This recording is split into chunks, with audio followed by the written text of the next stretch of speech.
무더위가 가신 것 같습니다. 환절기에 여러분 육의 건강을 잘 챙기시고 육이 튼튼해야 영과 여러분의 마음도 강건해질 수 있습니다. 늘 잘 챙기시고 영과 육과 혼의 모든 영역에서 하나님으로 말미암아 행복하시기를 주님의 이름으로 축원을 드립니다. 그리스도인 된 우리는 하나님께서 창세전에 기쁜 친 가운데 기쁜 마음으로 정하신 뜻대로 하늘에 속한 놀라운 신비로운 복을 이미 받았습니다. 하나님께서 예정하셨고 하나님께서 선택하셨. 이 놀라운 그 복을 우리는 이미 받은 자라는 사실입니다.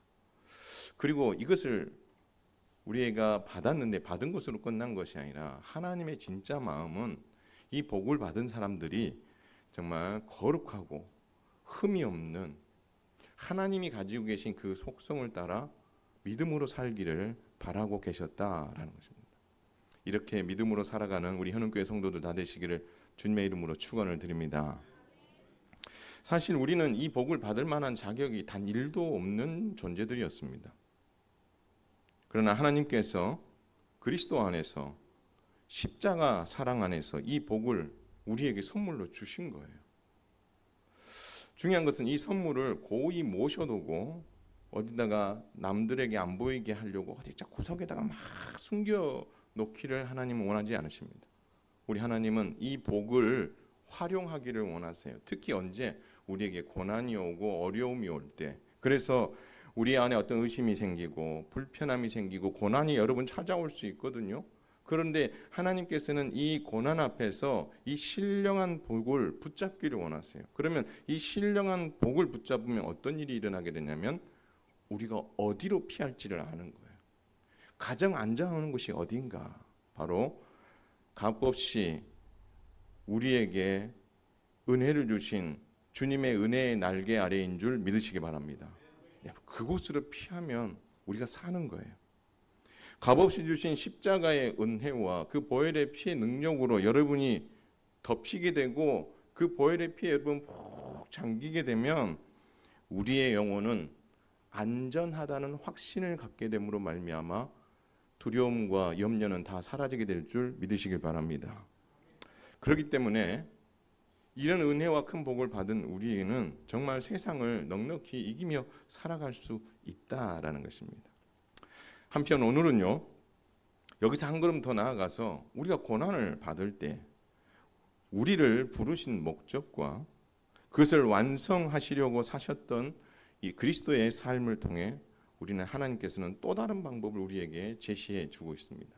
이 방법을 여러분의 것으로 만들므로 말미암아 고난을 넉넉히 잘 이겨나갈 수 있기를 바랍니다. 그래서 오늘 제목은요, 성도는 고난을 주 안에서 통일된 마음과 값을 지불하는 헌신으로 이겨내야 한다라는 주제로 한번 말씀을 전해보도록 하겠습니다. 바울 사도는 누구보다도 죄인인 우리의 인생에 대해서 너무나 잘 알고 있었습니다. 그래서 로마서에 뭐라고 표현했냐면 모든 죄인은 하나님을 알 수 없는 존재다라고 정의를 내립니다. 그래서 의인은 없나니 하나도 없다. 그리고 깨닫는 자도 없고 하나님을 찾는 자도 없다. 하나님을 알려고 하는 자도 없다라고 말씀하십니다. 그리고 바울은 말합니다. 죄의 결과는 사망이다. 죄의 결과는 사망이다. 그렇다면 모든 죄인인 우리는 다 죽어야만 하는가? 아니라는 겁니다. 왜 아닙니까? 죽어야 되는 게 맞는데 하나님의 마음은 따라서 하겠습니다. 살리는 것이다. 믿으시기 바랍니다. 죄로 말미암아 우리는 죽어 마땅한데 그럼에도 불구하고 하나님의 마음은 이 죽어 마땅한 인생들을 어떻게 하면 살릴 것인가? 그 살리는데 하나님의 마음이 집중되어 있다라는 것입니다. 그래서 하나님께서 큰 은혜를 준비하셨어요. 바로 이것이 하나님께서 예정하신 구원의 경륜. 한번 따라서 하겠습니다. 예수 그리스도. 믿으시기 바랍니다. 이 예수 그리스도를 우리 하나님께서 여러분들에게 선물로 주시기 위해 준비하셨다라는 것입니다. 그런데 이 준비하신 이 선물을 아무 때나 막 공개하는 게 아니에요. 오늘 본문에 보니까 때가 차기까지 우리 하나님께서 기다리셨다라고 말씀하십니다. 그러면 그 때가 언제냐? 그리고 어떻게 이루어지기를 우리 주님은 바라셨냐라고 했을 때 9절에 그 대답이 있습니다. 그리스도 안에서 때가 찬 경륜을 위하여 예정하셨으니, 하나님께서 구원의 경륜을 이루시고자 정하신 때가 있다는 거예요. 근데 그 때가 되었을 때에 하나님께서 예정하신 그 구원의 경륜이 어떻게 해요? 완성될 것이다 라고 말씀하십니다. 그렇다면 그 때가 언제냐? 오늘 본문에 보니까 그리스도 안에서라고 말합니다. 바로 우리의 영원한 구원자이신 메시아요 그리스도이신 그분께서 성육신하여 이 땅에 오신 바로 그때, 그리고 그분이 이 땅에 오셔서 우리를 위해서 십자가에 못 박혀 죽으시고 부활하시는 그것으로 구원이 완성되는 그때까지 하나님께서는 어떻게 해요? 그것을 정말 우리에게 이루시고 완성하시는 그날까지 고이고이 잘 간직하고 있다가 때가 되면 그것을 어떻게 해요? 세상에 싹 드러내 보여주셨다라고 말씀하고 있다라는 것입니다. 사실 하나님께서 이 선물 뭔지 너 알고 싶지? 내가 알려줄까? 그래서 거기서 그냥 싹 공개해 버린다고 해서 우리가 그걸 알고 아이고 하나님 감사합니다. 저런 말만 죽을 수밖에 없는 우리인데 하나님께서 우리에게 이런 놀라운 선물을 준비하고 계셨군요. 너무 감사합니다. 라는 반응이 나올까요? 나오지 않는다는 거죠. 왜요? 우리는 죄인이고 하나님을 알려고도 하지 않고 알 수도 없는 상황이 놓여 있기 때문에 그 좋은 선물이 우리에게 덜컥 주어진다고 해서 감사합니다, 할렐루야, 아멘으로 영광 돌리지 않는다는 것을 주님이 아신 겁니다. 그래서 하나님께서는 그렇다고 해서 얘들을 아무런 반응을 하지 않는다고 해서 내버려 둘까? 우리 주님 그렇게 생각하실 수도 있겠지만 우리 주님은 그렇게 하지 않으셨어요. 얘들이 다 모르더라도 나는 가만히 있을 수 없다. 그래서 하나님께서 뭐 하십니까? 일하십니다. 두 가지를 일하세요. 첫 번째는요, 모든 지혜와 총명을 우리에게 다 넘치게 해 주셨습니다. 여러분, 우리 하나님이 어떤 하나님이십니까? 지혜와 총명의 근본이신 줄 믿으시길 바랍니다. 우리의 지혜가 어디서 나옵니까? 하나님으로부터 나옵니다. 우리의 총명이 어디서부터 나옵니까? 하나님으로부터 나옵니다. 근데 그것은 그 하나님께서 우리에게 넘치도록 부어주셨어요. 여러 가지 사건 속에서 하나님께서는 자신의 지혜와 명철을 우리에게 보여주십니다. 부살렐과 오홀리압이 성막을 만들 때에 하나님께서는 그들에게 설계도를 주셨어요. 그런데 그걸 어떻게요? 만들 수 있는 지혜와 명철을 하나님께서 주셨다라고 말씀하십니다. 그러니까 그들이 원래 손기술도 있고 지혜가 있는 것도 있지만 누가 그것을 주신 거예요? 지혜와 명철의 근본이신 하나님께서 그걸 알 수 있고 제대로 만들 수 있도록 도와주신 거죠. 하나님께서는 솔로몬을 찾아가십니다. 솔로몬이 1,000번제를 드리고 하나님께서는 내가 너한테 뭘 줄고 이랬을 때 뭘 달라고 했죠? 지혜를 달라고 했어요. 왜 지혜를 달라고 했습니까? 그는 왕입니다. 백성들을 통치해야 돼요. 지혜로서 통치하여 억울한 사람이 없게 만들어야 되거든요. 근데 자기는 지혜가 없거든. 그러니까 하나님, 지혜의 근본이신 하나님께서 지혜를 주셔야 되겠습니다. 그랬더니 하나님께서 뭘 주셨어요? 지혜와 그리고 이 총명함을 주시면서 구하지 않은 것까지는 다 주셨잖아요. 그렇죠? 다니엘이 어느 날 하나님 앞에 기도하면서 땅을 치면서 펑펑 웁니다. 왜 운지 아세요? 다니엘은요 늘 하나님의 말씀을 붙잡고 살았어요. 근데 에스겔과 다니엘서에서 70년이 지나면 바벨론이 멸망하고 너희들이 예루살렘으로 돌아오게 될 것이다 라는 말씀을 그는 알고 있었어요. 그리고 나서 어떻게 그 말씀을 읽는 중에 날짜를 세어봤어. 그랬더니 지금이 어떤 때요? 70년이 된 거예요.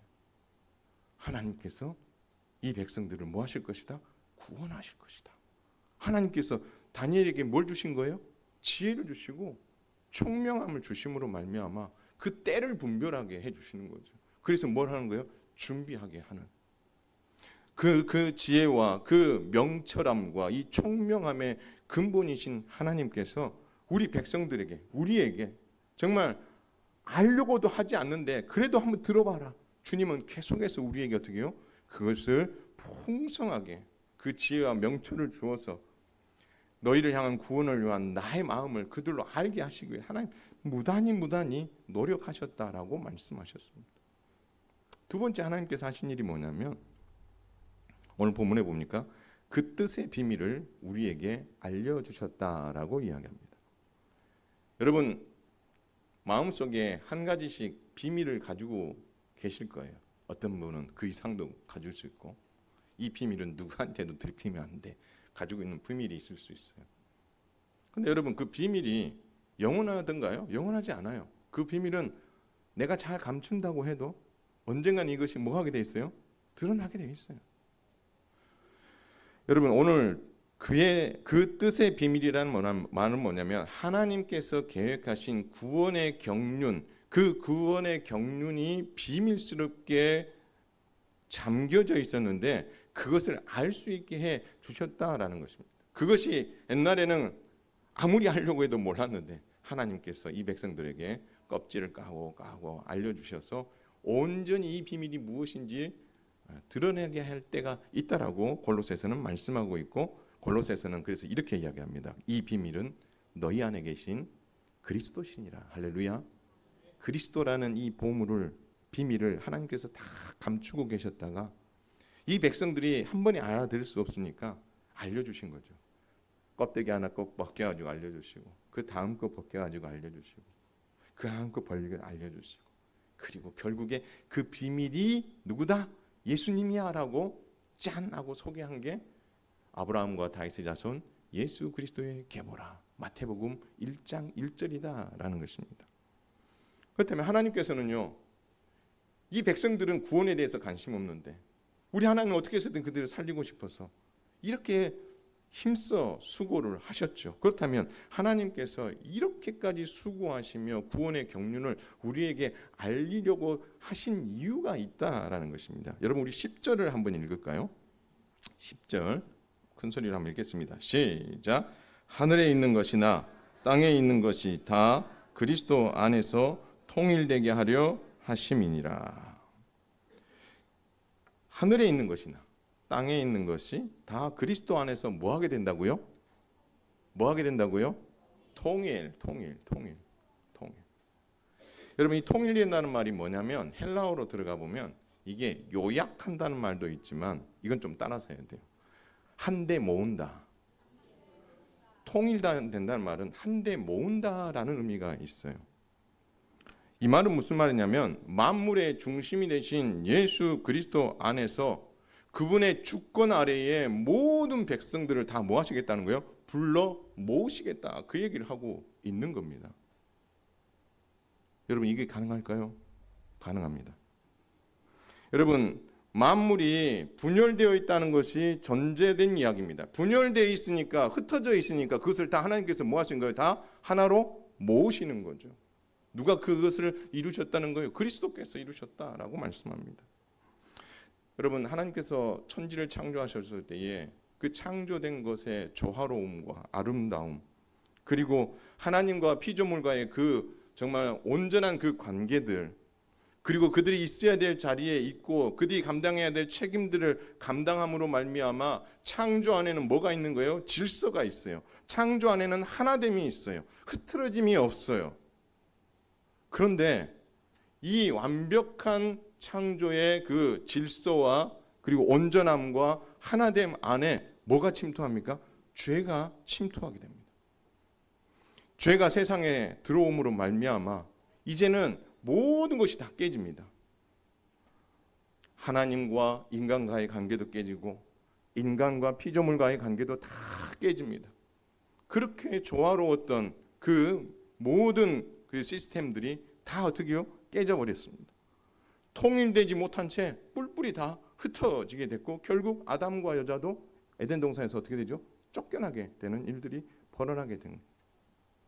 하나님의 주권 아래에서 온전히 순종함으로 말미암아 그분이 다스리시는 은혜 아래 거해야 되는데 그분의 통치 아래 있는 것을 거부한 거죠. 도전한 겁니다. 싫습니다. 내가 왕이 되고 싶고 내가 주인이 되고 싶습니다. 당신이 나의 주인이기를 거부합니다. 그 이야기를 하는 거죠. 도전하고 불순종하게 됩니다. 그 결과가 어떻게 일어납니까? 분열이 일어납니다. 그 결과가 어떤 일입니까? 무질서해집니다. 혼돈이 일어나고 관계가 단절되는 이야기가 창세기 3장에 기록되어 있다라는 것입니다. 그런데요, 창세기 3장을 넘기기 전에 하나님께서는 이미 이렇게 무질서하고 분열되고 혼돈되고 단절되어 버린 이 모든 상황 속에서도 우리 하나님은 한 줄기 빛을 심어 놓습니다. 한 줄기 생명이 있는 씨앗 하나를 딱 심어 놓습니다. 그게 창세기 3장 15절입니다. 내가 누구를 준비하겠다? 여자의 후손을 준비하겠다. 그 여자의 후손이 누구십니까? 예수 그리스도인 줄 믿으시길 바랍니다. 벌써 그때부터 우리 하나님께서는 우리를 뭐 하시기 위해서? 살리기 위해서 깨졌던 것을 다시 하나로 묶고 흩어져 버렸던 것들을 다시 다 모으고 분열됐던 그 모든 것을 다 하나로 어떻게 하시기 위해서 모으시기 위한 유일한 답은 누구밖에 없다? 여자의 후손인 예수 그리스도밖에 없다. 그래서 창세기 3장이 넘어가기 전에 우리 하나님께서는 그것을 죄로 말미암아 죽을 수밖에 없는 인생의 대표인 아담에게 어떻게요? 선포해 주었다라는 것입니다. 이것이 하나님의 구원의 경륜의 시작입니다. 하나님께서는 그래서 예수 그리스도를 통해서 이 경륜을 이루시기 위해 그 때를 기다리신 거죠. 아무 때나 그 당신의 그 계획을 펼쳐 보이시는 것이 아니라 정말 무르익어서 정말 딱 피크가 됐을 때에 빵 터뜨리는 거죠. 그때까지 우리 하나님께서 어떻게 해요? 얼마나 이걸 터뜨리고 싶겠어요. 얼마나 이 백성들이 알도록 이것을 어떻게 해요? 주고 싶으셨겠어요.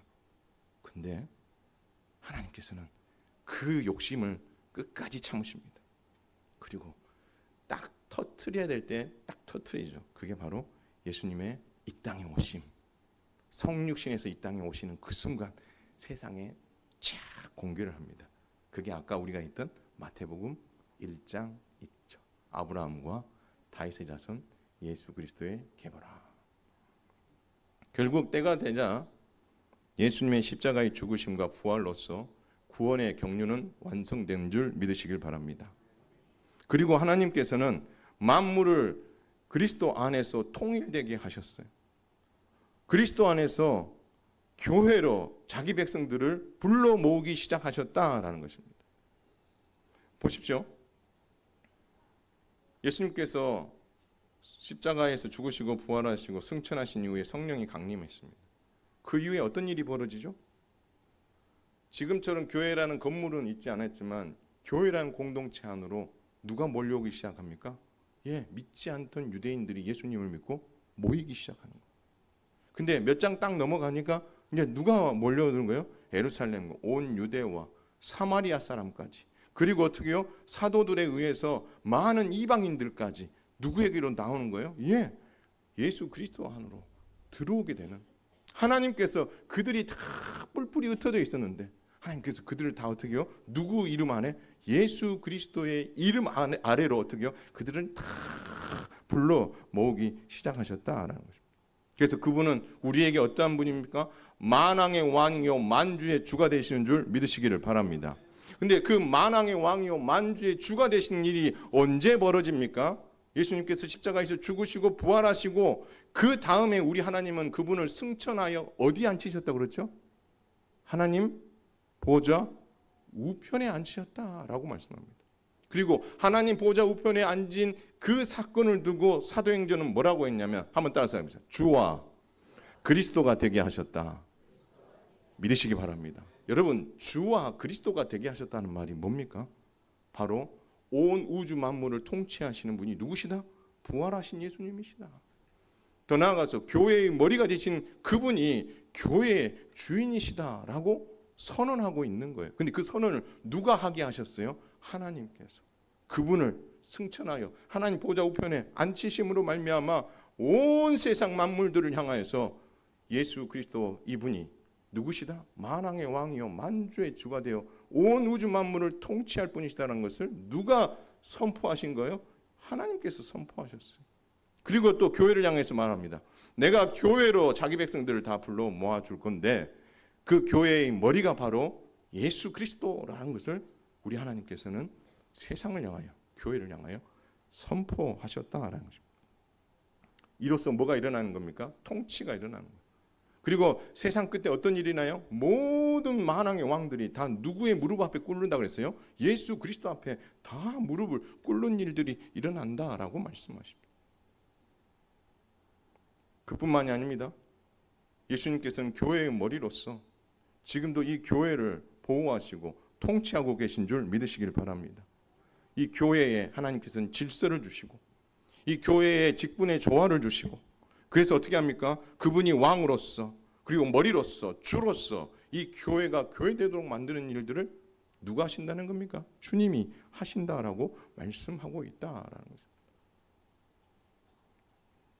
사랑하는 성도 여러분, 하나님께서 그리스도 안에서 불러 모아주신 공동체가 우리 현흥교회인 줄 믿으시기 바랍니다. 우리를 통일되게 하신 분이 예수님이세요. 우리를 불러주신 분이 누구시라는 거예요? 예수님이세요. 그렇기 때문에 우리 현흥교회의 머리는 누구십니까? 예수 그리스도인 줄 믿으시기 바랍니다. 그분이 우리의 주인 되십니다. 어떤 누구도 그 주인 역할을 대신할 수 없습니다. 단 하나님께서 질서를 따라서 그 일들을 감당하라고 직분자를 맡겨주셔서 그 일을 하시지만 실제 주인은 누구라는 거예요? 예수님이십니다. 우리는 직분자들은 뭐예요? 대리인일 뿐이에요. 따라서 우리 현흥교회가 할 일이 무엇입니까? 교회의 머리가 되시고 주인 되신 그분 앞에 다 우리가 모이게 되었다면 우리가 해야 될 일은 예수 그리스도 그분의 뜻에 온전히 순종해야 되는 줄 믿으시길 바랍니다. 그분이 세우신 질서 아래 그분이 세우신 조화로운 그런 어떤 공동체를 우리가 만들어 가야 되는 것이 우리의 몫이다라고 말씀하고 있다라는 것입니다. 그렇다면 우리가 여기서 오늘 한번 살펴봐야 될 것은 그리스도께서 우리를 어디로 불러 모으셨어요? 교회로 다 불러 모으셨어요. 그리고 그분을 주인으로 모시고 그분의 뜻에 순종하게 해주셨어요. 그러면 순종하고 그분의 뜻을 따르고 헌신하는 일은 누가 해야 될 일이에요? 우리가 해야 될 일이에요. 그렇다면 우리가 어떤 마음으로 그 일을 해야 되냐는 참으로 중요한 거죠. 따라서 우리가 그림 하나를 좀 보겠습니다. 가운데 글자 한번 읽겠습니다. 시작. 내 마음 그리스도의 집. 여러분의 마음이 그리스도의 집인 줄 믿으시기 바랍니다. 여러분 안에 누가 계시다는 말이에요? 그리스도가 계시고.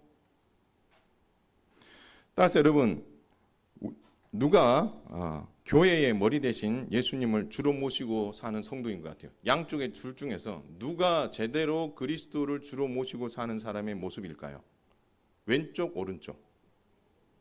왼쪽입니다. 그런데 이 왼쪽과 오른쪽에 가장 큰 차이점을 집사님 너무 빨리 넘겨주셨네. 차이점이 있습니다. 왼쪽과 오른쪽에 차이점이 있어요. 넘겨주세요. 괜찮습니다. 왼쪽과 오른쪽의 차이점 뭘 것 같아요? 여러분 보면 왼쪽은요 뭐예요? 질서가 정연해요.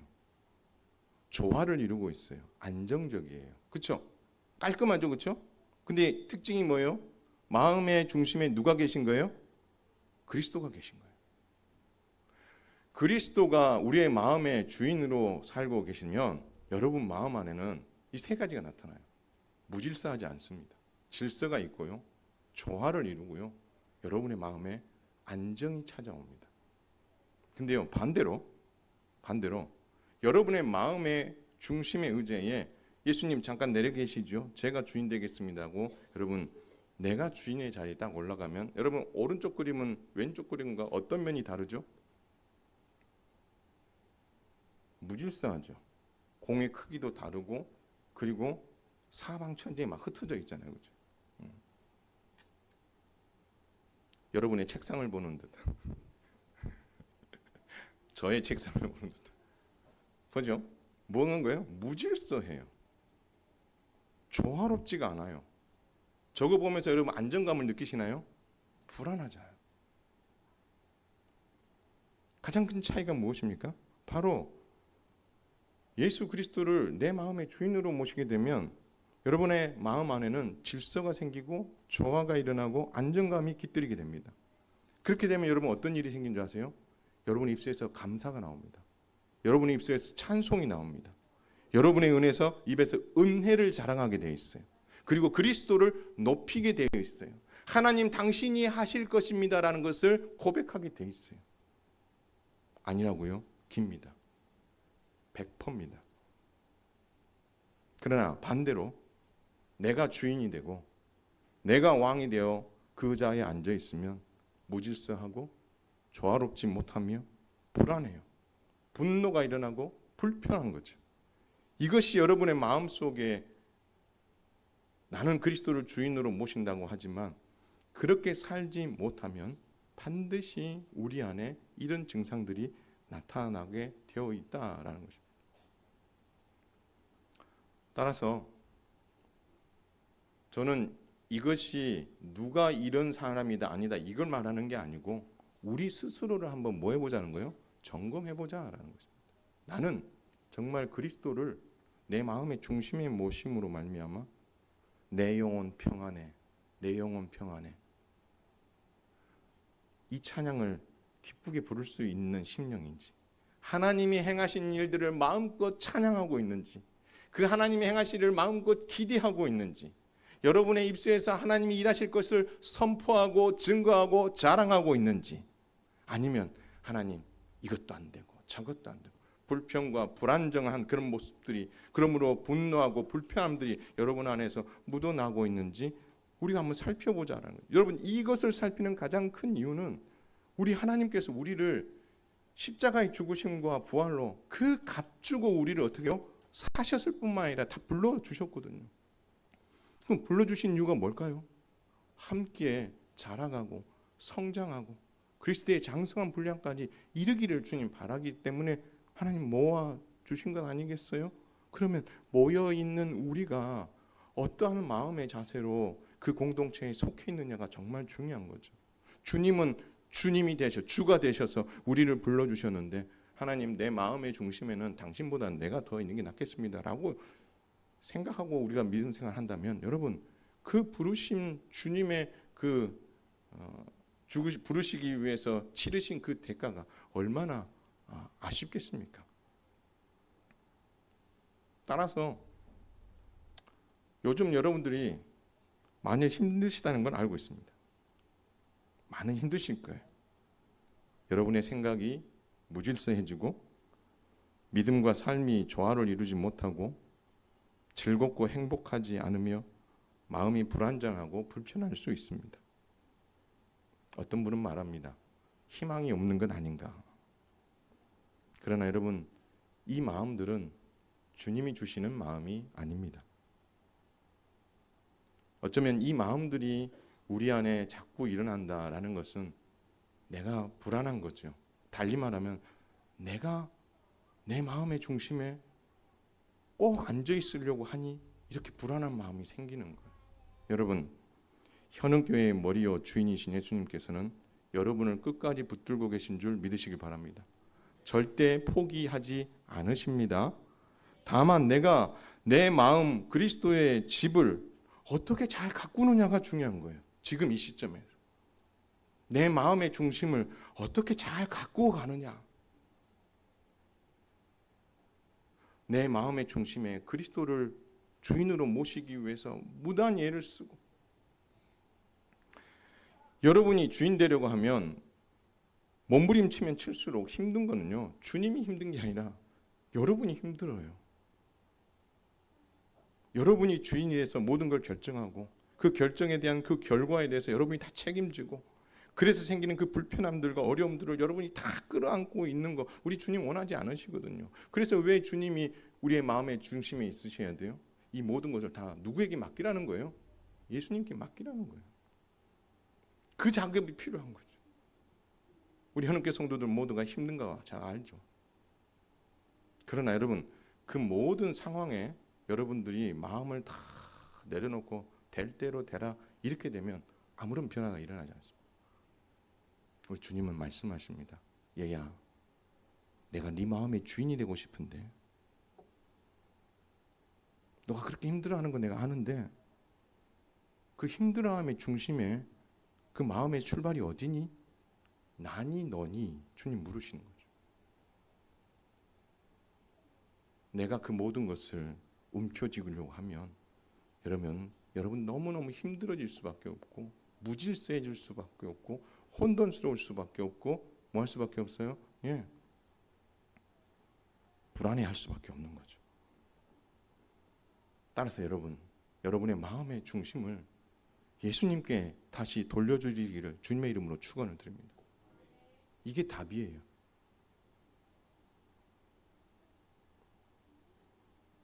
그리고 그분의 말씀에 순종하십시오. 내 생각과 의지와 신념이 무너지면 내가 뭔가를 해보려고 막 용썼던 그 모든 것들을 턱 하고 놔버리면 여러분에게 뭐가 찾아온 줄 아세요? 자유가 찾아옵니다. 수고하고 무거운 짐진 자들아 다 내게로 오라. 내가 너희를 뭐 하게 해주겠다고요? 쉬게 해주겠다. 이걸 다르게 말하면 야 네가 막 손잡고 막 부들부들 안으면서 네가 뭔가를 막 하려고 했었던 그 마음들 왜 네가 해?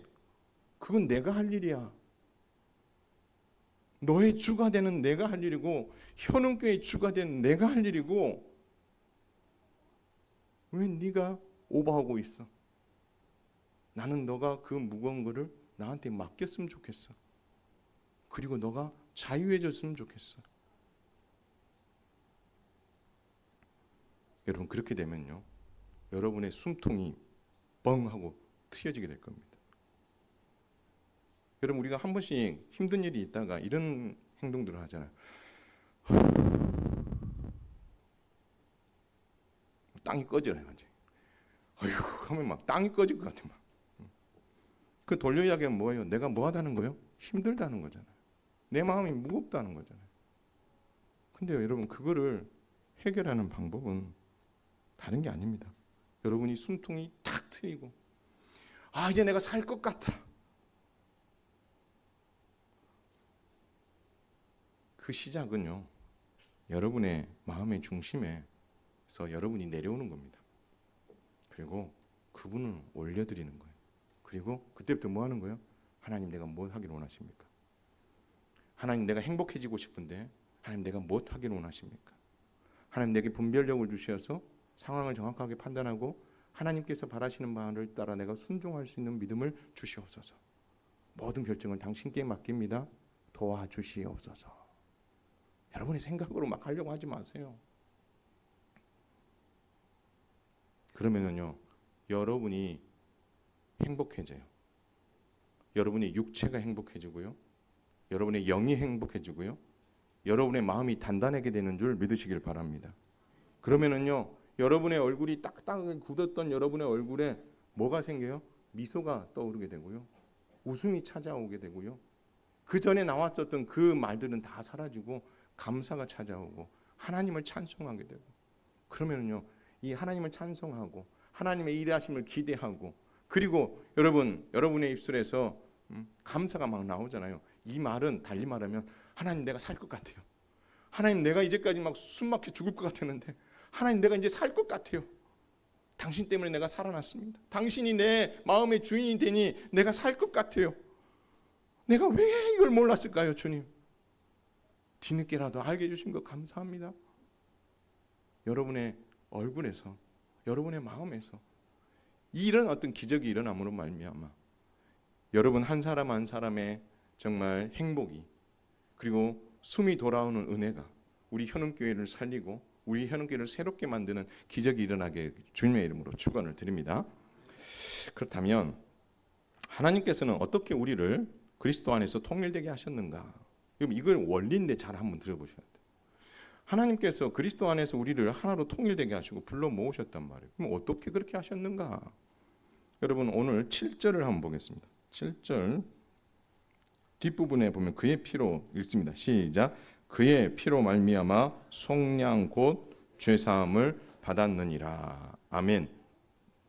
여러분 여기서 우리가 어떻게 통일되고 모이게 됐냐라고 했을 때 바울은 딱 한 단어를 이야기합니다. 그게 바로 속량입니다. 속량. 속량이 뭐냐면 한번 따라서 하겠습니다. 값을 지불하고 산다. 종이 있어요. 그 종을 값을 지불하고 내가 사오는 거예요. 이걸 속량이라고 그래요. 근데 이게 하나님의 구원의 큰 경륜하고 연결되면 하나님께서는 우리를 죄 가운데 있었던 우리를 살리기 위해서 값을 지불하셨어요. 어떤 값을 지불하셨죠? 독생자 예수 그리스도를 어디에다 내어주셨어요? 십자가에 내어주시는 값을 지불하셨어요. 하나님이 세상을 이처럼 사랑하사 독생자를 뭐 하셨다고요? 주셨습니다. 그러니까 디도서에 보면 이런 말씀이 있어요. 그가 우리를 대신하여 자신을 주심은 모든 불법에서 우리를 속량하시고, 하나님께서 당신의 아들을 대신 뭐 했다는 거예요? 값을 지불하기 위해 내어주셨다라고 말씀하고 있다. 이게 원리라는 거예요. 하나님께서 우리에게 구원이라는 생명이라는 영생이라는 선물을 주시기 위해서는 반드시 값을 치러야 되는 거예요. 속량이라는 예수 그리스도의 십자가의 죽음이라는 이 값을 지불하고 우리를 어떻게 살릴 수 있는 거예요. 이게 원리라는 겁니다. 따라서 우리에게로 이것을 정해보면 이렇게 볼 수가 있어요. 우리가 참 교회를 세우고 바른 교회를 세우고 건강한 교회를 세우려고 하면 뭔가 우리가 스스로 뭔가를 막 열심히 잘 해보려고 하는 수고도 필요하지만, 하나님께서 우리에게 은혜를 주시고 하나님께서 바라시는 그 일을 하려고 하면 반드시 거기에는 대가가 지불된다라는 것입니다. 아무것도 공짜로 얻어지는 게 없다라는 것입니다. 속량의 은혜, 값을 지불하는 헌신이 있어야 은혜가 우리의 것이 될 수 있다라고 말씀하고 있어요. 우리 하나님께서는 당신의 독생자 예수 그리스도를 내어주시는 값을 지불했잖아요. 그리고 죽어 마땅한 우리를 어떻게 해요? 살렸잖아요. 그 살리기 위해서 우리 하나님은 예수님을 내어주는 값을 지불했거든요. 우리가 참 교회를 세우고 하나님이 기뻐하시는 바른 교회를 세우는 그 일들을 감당해 나아가는 데 있어서 우리는 아무것도 안 하면 되냐? 그냥 편안하게 잘 지내고 있으면 여러분 그 참 교회가 되어지고 하나님이 기뻐하시는 교회가 되어지나요? 아니라는 거죠. 여기에는 반드시 뭐가 필요하다는 거예요? 대가를 지불하는 속량의 은혜가 있어야 된다라는 것입니다. 여러분, 이 속량의 헌신은 힘들고 어렵습니다. 값을 지불한다는 거 쉬운 일이 아닙니다. 그러나 값을 지불하는 헌신이 없으면 얻어지는 건 아무것도 없습니다. 이 값을 지불하는 과정에 우리는 마음의 소갈이도 할 수 있어요. 눈물도 흘릴 수 있어요. 속상하고. 그리고 이것 때문에 소리내어 기도도 할 수 있어요. 힘겨운 시간을 보내는 것, 이것이 바로 뭐 하고 있는 거예요? 우리가 지금 값을 지불하고 있는 거예요. 여러분이 지금 이 시기에 힘든 상황을 보내고 있잖아요. 상황에 매몰되면 안 되는 거예요. 주님은 이 고난의 시간을 값을 지불하라고 우리에게 주셨구나. 바르고 건강한 교회를 세우기 위해서 우리가 지금 이 과정을 거쳐가고 있는 거구나. 이 과정 속에서 아픔이 있어서 울게 되는 거고, 속상함이 있어서 부르짖게 되는 거고, 기도하게 되는 거, 이 모든 것들이 다 뭐라는 거예요? 과정이다. 그리고 이 과정은 결코 헛되지 않는다. 이 과정은 이 수고의 길, 이 속량의 이 헌신이라는 이 위대한 헌신이 있어야만 우리가 하나님의 일을 할 수 있는 거고, 그 고난의 길을 가는 것이 정도다라고 주님은 말씀하고 있다라는, 돌려 이야기하면 잘 가고 있다는 거예요. 우리가 잘 하고 있다는 거예요. 여러분들이 그 힘들고 어려운 순간들을 여러분 어떻게 해서든지 버텨내셔야 돼요. 여러분을 죽이기 위해서 하나님이 그것을 주신 게 아니에요. 하나님께서 정말 하나님이 기뻐하시는 바른 교회를 분명히 세우시기 위해서 하나님께서 여러분을 지금 시험하고 계시고 달아보고 계시는 거예요. 너 그 일들을 충분히 감당할 수 있는데, 그래 내가 기다려줄게. 힘들지? 어렵지? 알아. 그러나 이건 반드시 그 일을 위해서 하나님 내가 원하는 헌신이고 내가 바라는 값을 지불하는 거야. 너 잘하고 있어. 주님 그렇게 말씀하고 있다는 사실을 여러분 절대 잊지 마시기를 바랍니다. 상황에 매몰되지 마세요.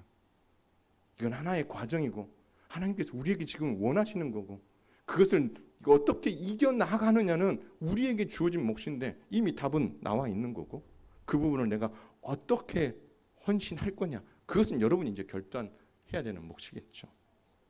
그러나 여러분 이 상황에서 우리 주님이 가지시는 마음은 여러분 절대 오해해서는 안 됩니다. 주님은 여러분을 격려하십니다. 잘하고 있다. 절대 낙심하지 마라.